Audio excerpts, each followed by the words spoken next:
Alors que durant la crise, les établissements et services ont bénéficié et fait preuve d'une immense capacité d'innovation, le secteur se heurte à nouveau à des dispositifs de plus en plus normés. Comment redonner plus de souplesse à l'échelle des territoires pour leur permettre de prendre l'initiative et sortir de la logique gestionnaire? Comment faire en sorte que les pouvoirs publics reconnaissent toutes ces actions solidaires? Pour répondre à ces questions, j'ai à mes côtés Peggy Géano, directrice de l'Orias Pays de la Loire, bienvenue, et Marc Rousseau, délégué général de la Grande École des Solidarités à Rennes, un groupement d'entités qui élabore des stratégies de recherche et d'action dans le champ des solidarités. Merci d'être à nos côtés. Alors, première question que j'aimerais poser à Peggy. Peggy, on a le sentiment que les associations ont bénéficié pendant la crise d'une très très grande liberté, parce qu'il fallait faire face, c'était l'urgence, et beaucoup de confiance d'ailleurs des pouvoirs publics, si je ne me trompe pas, vis-à-vis de beaucoup de secteurs. Et maintenant, en fait, on se retrouve, je dirais, c'est pas le monde d'après, mais c'est le monde d'avant, en fait. On retrouve le carcan un petit peu administratif et financier d'antan. Est-ce que déjà vous partagez ce diagnostic? Alors merci Antoine.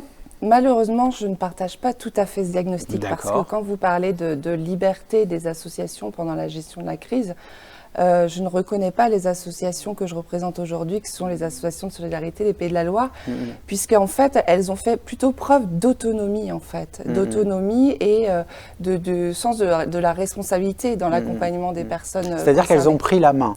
Elles ont pris la main, elles ont fait leur travail. Elles ont fait juste leur travail.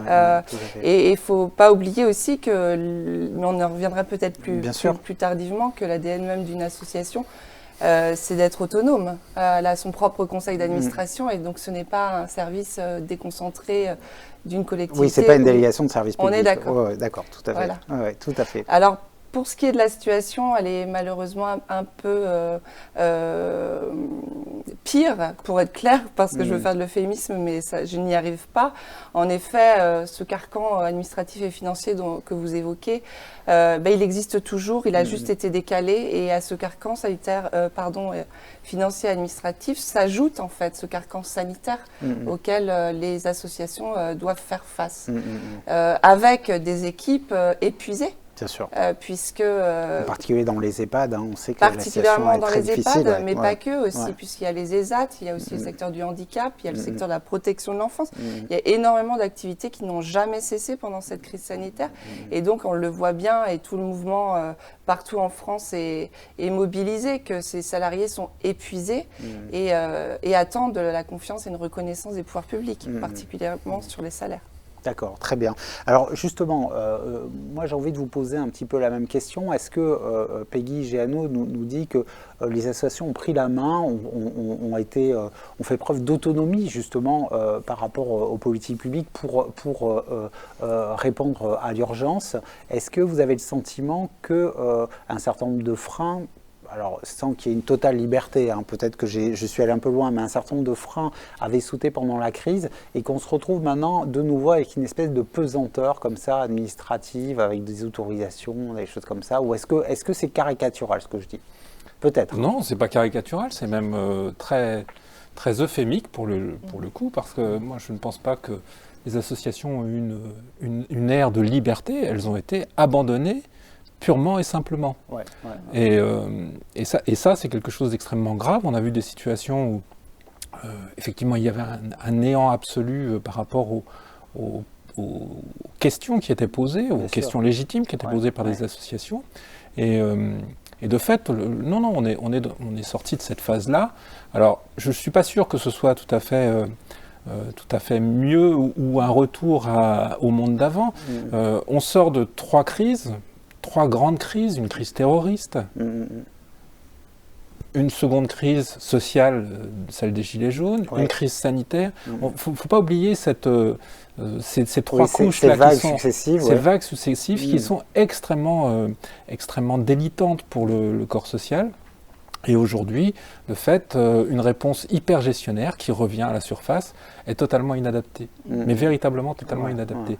Alors, à moins de vouloir une société qui soit une espèce de plat d'endive humide, c'est pas ce qu'on cherche, et je crois qu'il y a une vraie alerte.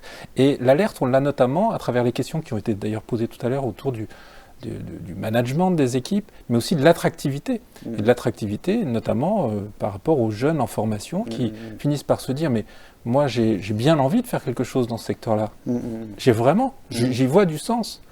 En revanche, si c'est répondre à un cadre normé aussi asséchant, j'en veux pas et j'arrête. » Tout à fait. Donc, c'est une alerte. Ou je ne m'engage pas. Ou je ne m'engage pas, mais finalement, j'arrête éventuellement la formation, je passe à autre chose, parce que je n'ai pas ce que j'avais imaginé pouvoir donner dans une association qui a normalement, justement, autre chose à faire qu'à répondre à une commande publique.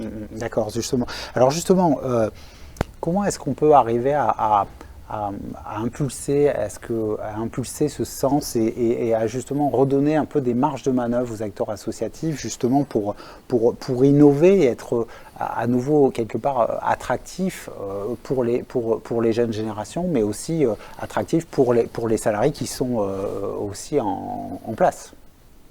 La réponse est dans la question, c'est la souplesse. C'est-à-dire que c'est vraiment dans la souplesse, c'est dans la capacité. Ça veut dire quoi la souplesse en fait? C'est la capacité, alors Denis Piveteau le disait tout à l'heure, mais c'est la capacité à voir transversal, c'est la capacité à créer des écosystèmes territoriaux qui soient favorables effectivement à la création de solutions qui ne sont pas des solutions internes à chaque acteur ou à chaque groupe d'acteurs, mais véritablement qui embrassent l'ensemble du territoire. Enfin, ce sont peut-être des mots un peu faciles, mais en réalité, c'est bien de ça dont il s'agit. C'est l'intelligence des territoires, c'est aussi la création peut-être de métiers qui vont émerger. Alors métiers, je ne sais pas si c'est tout à fait des métiers, mais en tout cas des gestes professionnels nouveaux. On a parlé du grand âge. De fait, on s'aperçoit que les solutions qui sont très innovantes, parce qu'il y en a des solutions très innovantes, elles ont besoin d'être ingénieurée, pardon du terme, il faut de l'ingénierie et il faut du pilotage avec des acteurs qui sont peut-être des coordinateurs de territoire, enfin peu importe d'ailleurs, il émerge un certain nombre de questions, mais c'est dans cette innovation réelle de territoire qu'il faut aller puiser. Il faut aussi que nos interlocuteurs publics soient réceptifs à ces nouvelles formes de réponse. Très bien. Peggy Jeannot, est-ce que vous partagez ce diagnostic globalement? Est-ce que vous considérez justement que pour avoir cette souplesse, il faut que justement les acteurs associatifs aient la possibilité d'imaginer, de créer des choses différentes que les pouvoirs publics doivent soutenir, accompagner, plutôt que de chercher à contraindre et à normer? Alors, pour répondre simplement et peut-être succinctement, je pense que le premier ingrédient de la souplesse, c'est la confiance. Aujourd'hui, les associations de solidarité ont vraiment besoin que les pouvoirs publics confirment la confiance qu'ils ont en elles, dans la confiance qu'on peut avoir dans leur capacité à innover. Puisqu'en fait, l'innovation, on y reviendra, mais les associations innovent tous les jours. Mais oui. Tous les jours et depuis toujours. Et les émissions toutes les émissions qu'on a réalisées montrent à quel point la richesse. C'est le propre de l'associatif à but non lucratif.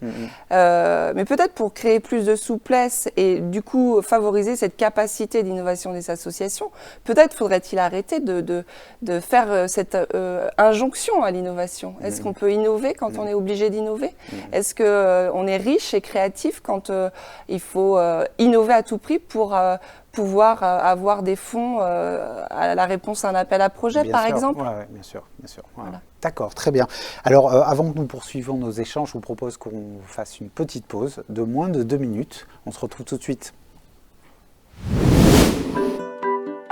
Une autre économie est possible, ça oui. Mais une autre banque? Je demande à voir. Eh bien, voyons. Et qu'est-ce que ça change?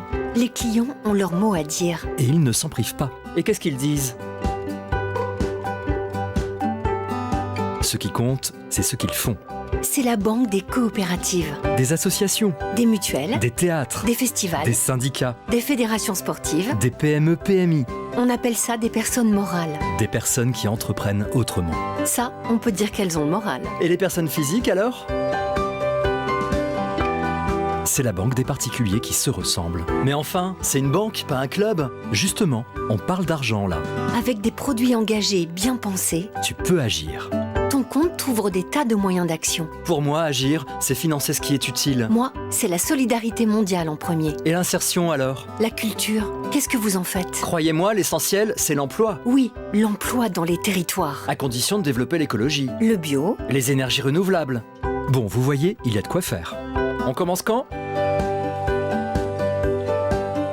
Moi, je crois que c'est possible. Et nécessaire. Une économie où chacun a son mot à dire. Des investissements pensés pour le bien-être de tous. On appelle ça la finance patiente. T'en sais des choses.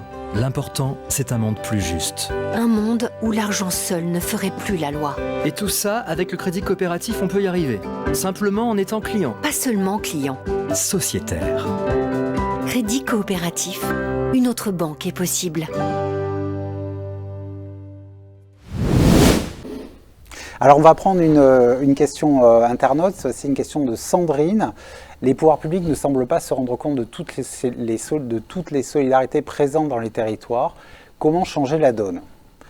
Alors la question est vaste. Marc, je me tourne vers vous. On a l'impression effectivement, juste pour préciser la question, qu'il y a un ensemble de solidarités qui se jouent dans les territoires, qui passent peut-être en dessous des radars de l'action publique, des pouvoirs publics. Et ça peut être des solidarités qui sont d'ailleurs de nature associative ou même de l'ordre du collectif aussi.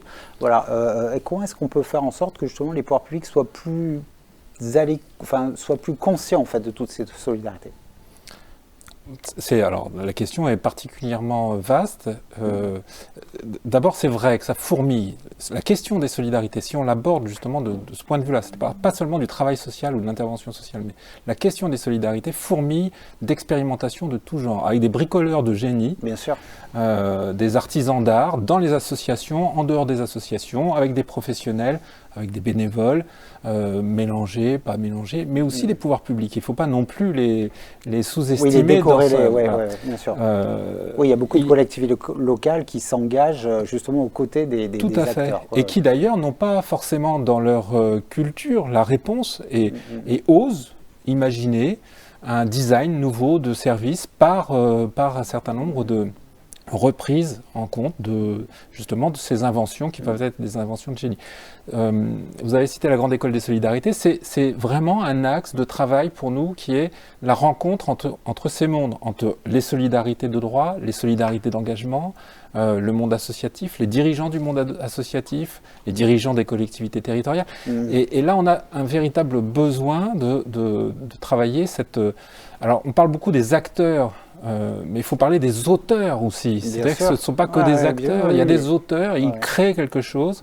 Alors, la difficulté, j'en vois quand même deux rapidement, c'est, premièrement, il y a beaucoup d'initiatives qui tombent à l'eau, qui ne vont pas plus loin que le premier coup. Donc, passer de l'expérimentation à l'innovation, c'est un schéma qui doit être soutenu.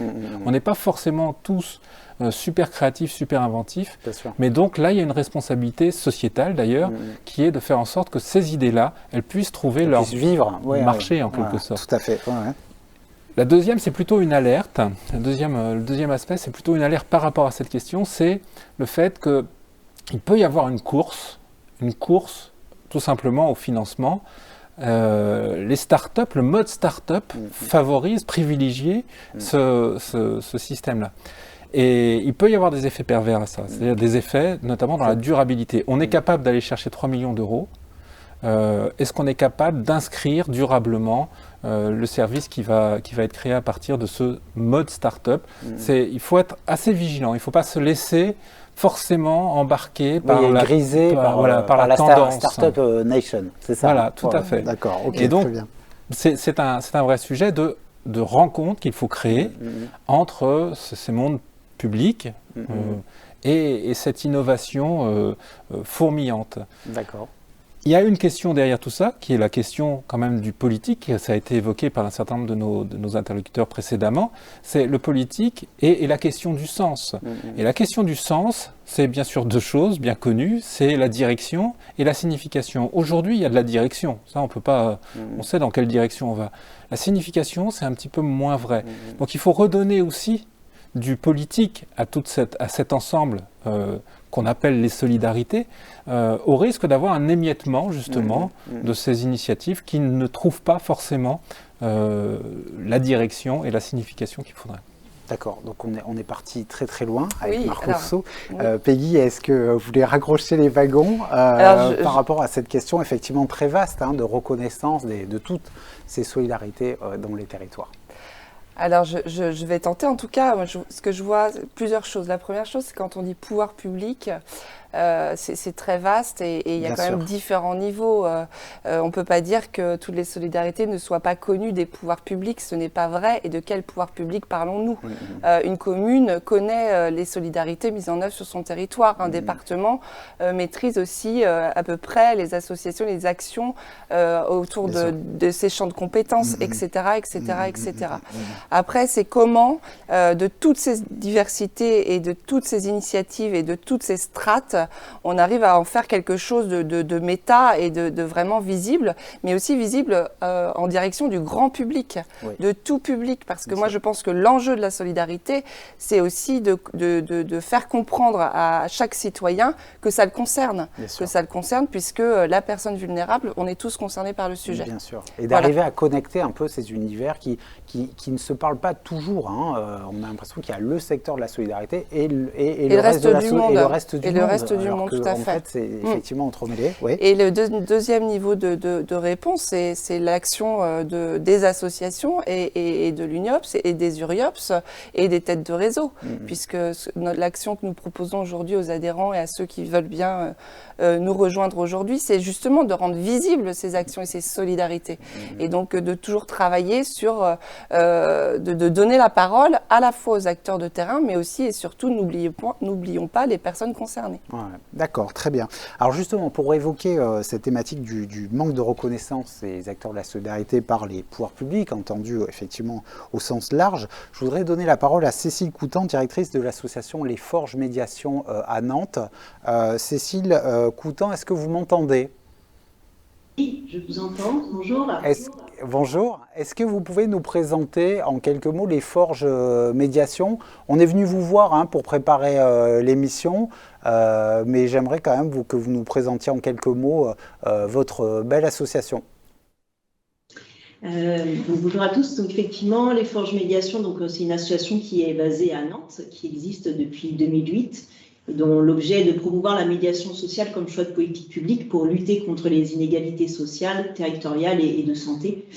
En allant vers et en activant des liens entre les personnes en situation de précarité et de vulnérabilité et avec les différents acteurs de proximité, on considère que la médiation, elle contribue au mieux vivre ensemble sur les territoires et au fait aussi que chacun ait et trouve sa place dans notre société en tant que citoyen.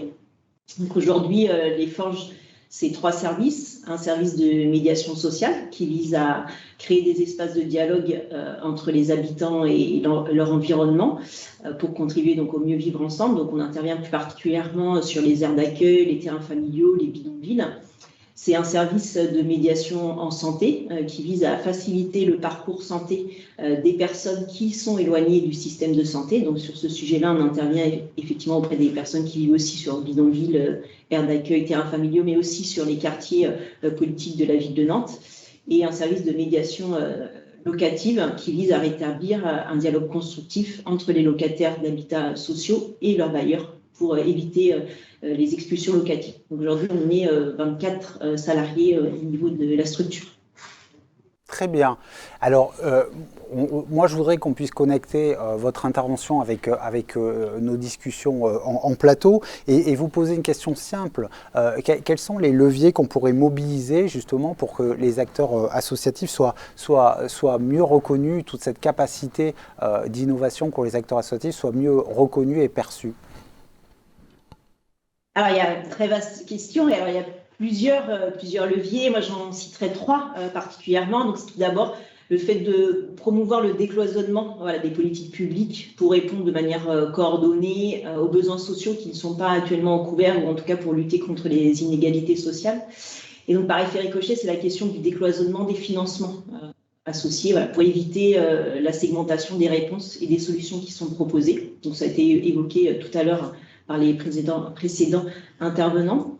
Il y a un deuxième levier aussi qui me semble important, c'est comment on investit davantage dans la question de la communication Voilà, comment, effectivement, il a été évoqué la question du fourmillement d'initiatives, mais comment on communique davantage sur ce qu'on fait et comment on met davantage en avant la dimension qualitative de nos interventions avec la notion d'impact social, d'utilité sociale et du coup comment on essaye de travailler à des recherches d'alliance avec notamment le secteur de la recherche où on pourrait effectivement travailler sur des financements de projets de type recherche-action et donc du coup comment les politiques publiques peuvent financer ce type de projet. Un dernier levier aussi qui pour moi est de pouvoir réinterroger le modèle associatif. Finalement, on peut se questionner sur est-ce que ce modèle est adapté à nos structures aujourd'hui employeuses, voilà, alors que ça a été évoqué aussi tout à l'heure, on est confronté à la question de la gouvernance, du renouvellement de nos gouvernances, avec des fois des administrateurs qui peuvent être alors parfois déconnectés des réalités de terrain où finalement c'est les salariés qui sont davantage impliqués dans le portage du projet politique de la structure, donc ce qui questionne effectivement la question de la répartition des pouvoirs.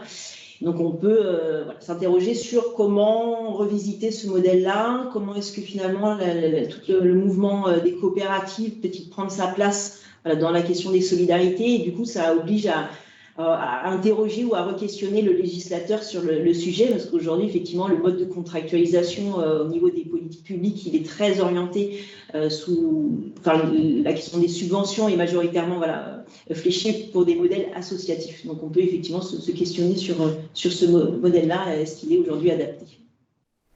Très bien, Cécile Coutan, je vous remercie. Alors moi, j'aimerais rebondir avec vous, Marc, sur deux éléments de l'intervention de Cécile Coutan. Moi, j'en ai une en tête, et c'est la dernière, c'est le fait d'interroger le modèle associatif. Est-ce que, à votre avis, c'est un axe qui mériterait d'être réfléchi, justement, pour favoriser cette meilleure reconnaissance, en tout cas pour valider, il est vrai, l'implication des salariés dans la gouvernance associative? Ça bouleverserait un peu le modèle, on est d'accord, puisqu'on a... Ouais. Alors, ce n'est pas une question neuve, quand même, puisque c'est une question qui revient en boucle depuis une quarantaine, peut-être une cinquantaine d'années, ou peut-être plus. C'est la question des équilibres, et la question a été évoquée du pouvoir, c'est la question des équilibres de pouvoir. On sait qu'il y a des dérives, on sait qu'il y a des affaissements de la bulle politique parfois par rapport à la bulle stratégique, et on a des associations qui ont de véritables PDG, d'autres qui ont des DG qui sont plus ou moins présidents. Enfin, tout ça sont des déséquilibres, sont des choses qui se travaillent, mais qui sont des dysfonctionnements associatifs. Donc, je ne suis pas sûr qu'il faille forcément remettre en cause le modèle associatif qui a beaucoup d'intérêt, notamment par son caractère non lucratif, c'est pas une mince affaire. En revanche, c'est vrai qu'il y a des évolutions à apporter. Et alors il y a des évolutions à apporter, notamment par rapport à tout ce qui existe aussi autour et qui n'est pas forcément construit sur un modèle associatif. Les coopératives, mais aussi des mouvements citoyens, des coordinations citoyennes, des collectifs qui sont multiples et qui ne trouvent pas forcément la même réponse, alors pour le coup, que le secteur associatif.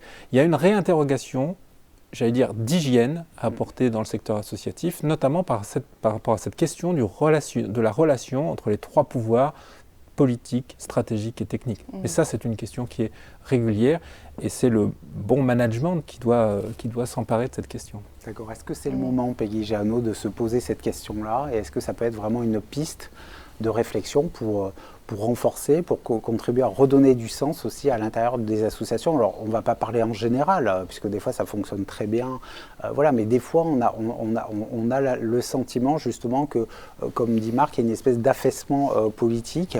Est-ce que ça peut être une occasion de reposer les bases de ce fameux modèle associatif qui existe depuis 1901 ?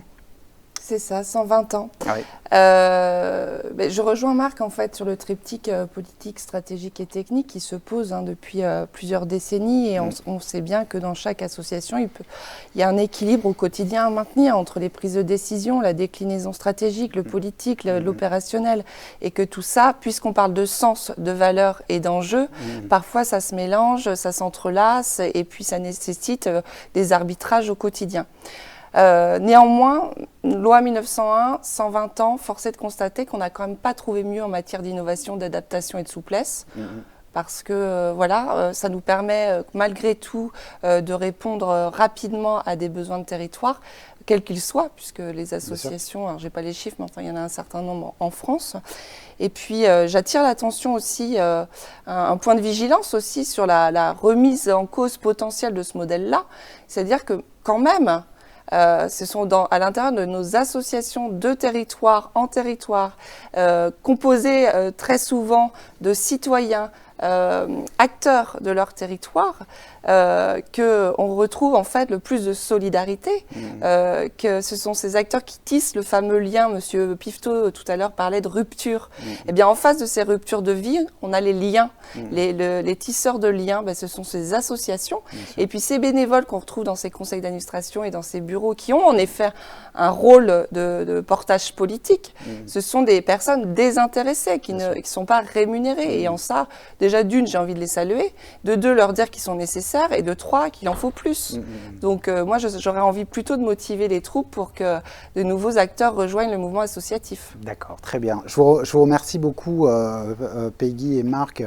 Nous avons pu prendre conscience donc, tout au long de l'émission que cette notion de protection sociale couvre un spectre très large, interrogeant sans doute la manière dont nous voulons vivre les uns avec les autres et le regard peut-être que portent les pouvoirs publics aussi sur les acteurs de la solidarité. Je vous rappelle que le dernier cahier technique de l'UNIOPS évoque largement ce sujet, un document que vous pouvez vous procurer en vous rendant sur le site de l'UNIOPS.